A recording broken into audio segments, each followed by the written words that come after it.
Hi, my name is Laticia Peters. I'm going to present my case study on clinic no-shows. I titled my presentation, Clinic No-Shows, The Problem is Greater Than You Think. So let's talk a little bit about clinics.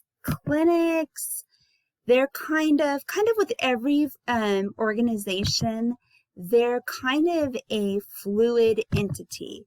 So basically, watch the screen and how things kind of like mold and mesh and meld. You just as you get one problem solved, another starts to pop up. It stares you in the face, and constant quality improvement is necessary in order to remain valid or survive. So in this particular case, I want to go over what this particular clinic's issue is. And their particular issue is no-shows. So the least thing that you want in having a clinic become or stay viable is no-shows, because obviously that's revenue. This particular clinic case study surrounds a urban community health center providing primary care to the patients in that community. But this patient community is very large. They're multi-ethnic. They are multilingual. Most of the patients are below the poverty level. Not all of the patients, but most of the patients are below poverty level. These patients are having a hard time accessing care. They get appointments, but then they no-show appointments. So with the no-show rate in this particular clinic, it is huge. It is 20 to 40% no-show rate. This is pushing patients' appointment availability out to like 6 to 8 months, which is unheard of. Can you imagine having to wait 6 to 8 months to see the doctor? It's just crazy. So with these patients, the clinic realized there was something, they needed to do something in order to remain viable, in order to remain so they can be able to provide care in this community for these patients that really, really need it. So what this particular company came up with, or clinic came up with, is that they need to focus on their no-shows, find out what the problem is with their no-show rate, why people are no-showing. We kind of talked a little bit about no-shows and how they affect an organization. Again, 20 to 40% no-show rate is huge.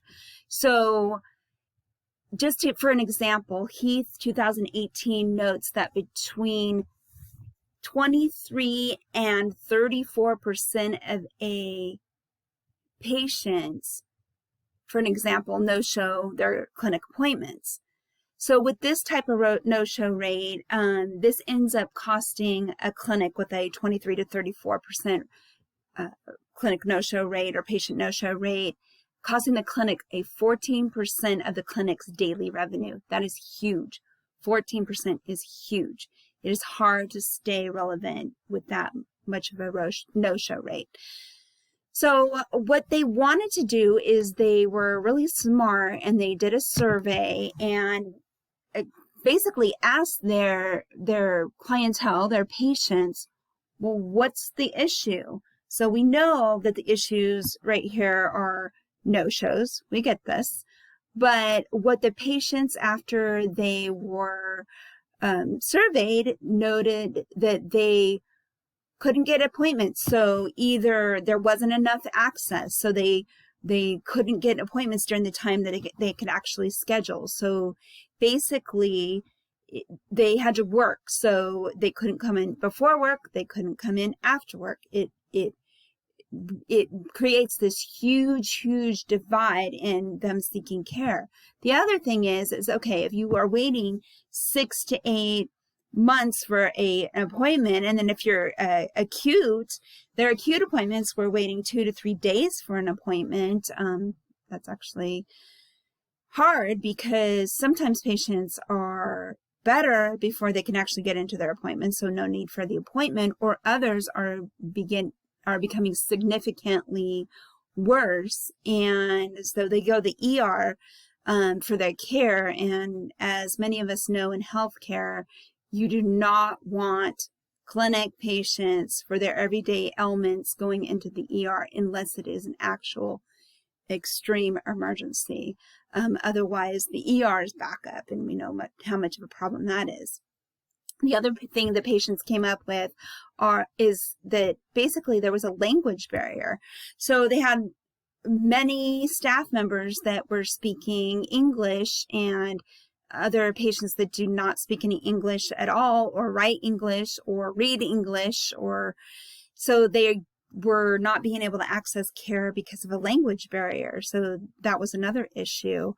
And the other thing, and you see this a lot, is people either can't afford their cell phone bill and they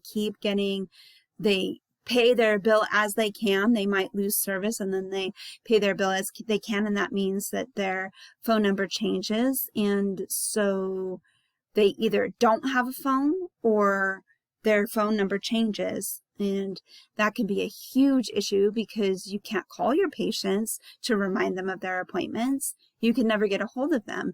So being able to call your patient the night before or the week before or whatever to remind them of their appointment just does not work when patients don't have access to their phones, or they have phone issues, or we don't know what their number is currently. It is a huge problem. So what did they come up with? How are they going to fix this problem? So basically what they came up with is, we're going to fix this problem with, open access scheduling. This was their main go-to, what they thought they were going to do to help these patients. And what open access scheduling is that it basically patients are able to call in and make same-day appointments. But there were some other issues that needed to be basically resolved. And again, access issues. So yay, they're able to get in there same day. Yeah, that's wonderful. But, the clinic needed to extend their hours. They need to, maybe do 7 o'clock hours or 7:30 hours in the AM so patients can go before work, or stay open till 8 o'clock at night so patients can seek care after the 5 o'clock hour in order to meet their healthcare needs.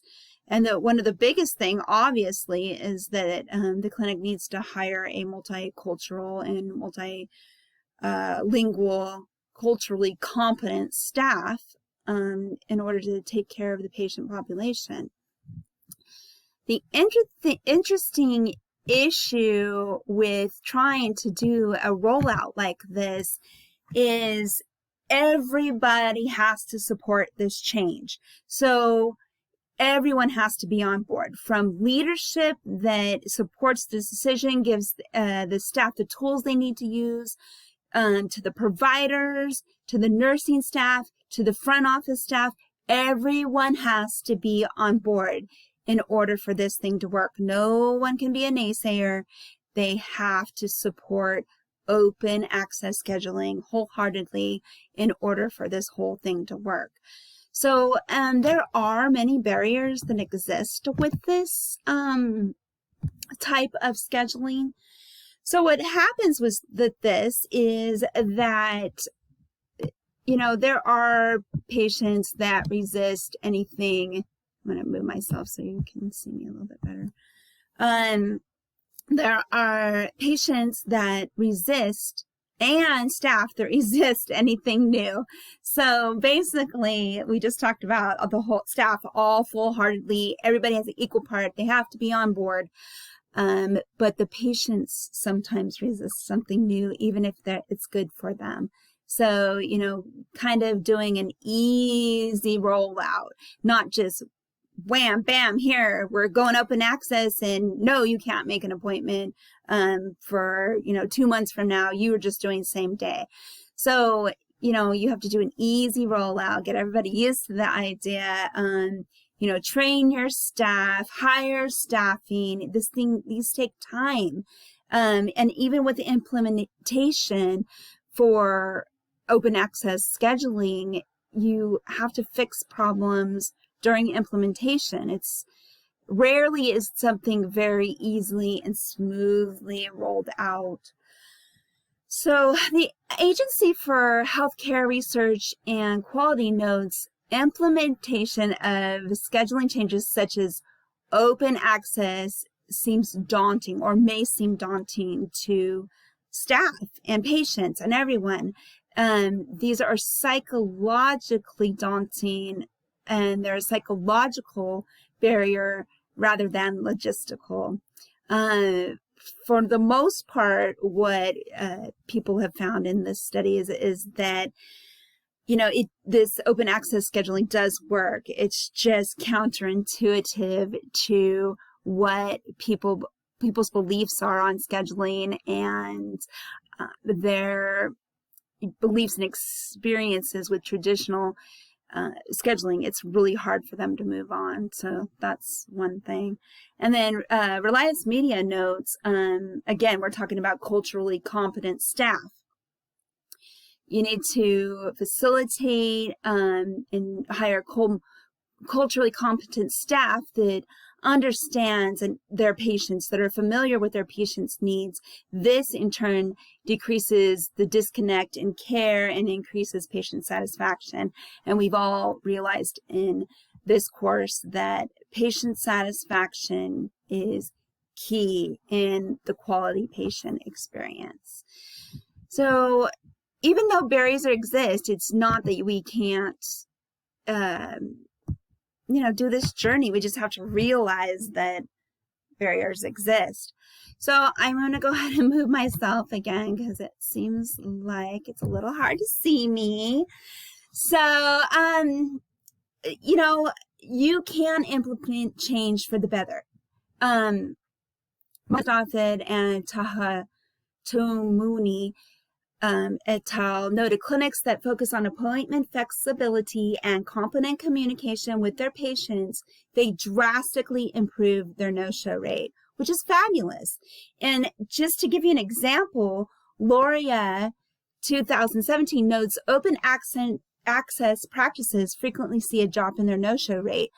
They did a study surrounding Kaizen Permanente's clinics, and this study confirms that their practices have seen a drop from 20% no-show rate to a nearly 0% no-show rate with open access scheduling. So this does work. So it's amazing. It's not the easiest thing to implement. There's a lot of barriers, but it just seems with a clinic that has such a hard time getting their patients seen, and with a 20 to 40% no-show rate, they have got to do something. So, all you can do is what we've learned. All you can do is try. You try, you fail, you try, you fail. And sometimes you try and it's a home run. So, nothing is ever a failure. It's just knowing how not to do something, or knowing that doesn't work, so we need to move on to something better. But the most important part of what we know is to bring everybody in, get opinions of all the staff, leadership, providers, support staff, patients, just, include everybody in order to make the change for the better and get everybody's buy-in prior to focusing on change. So thank you so much for watching my presentation, and I hope you all have a pleasant day. Please see the references that I used in my presentation. They're there for your viewing, and thank you and have a good day.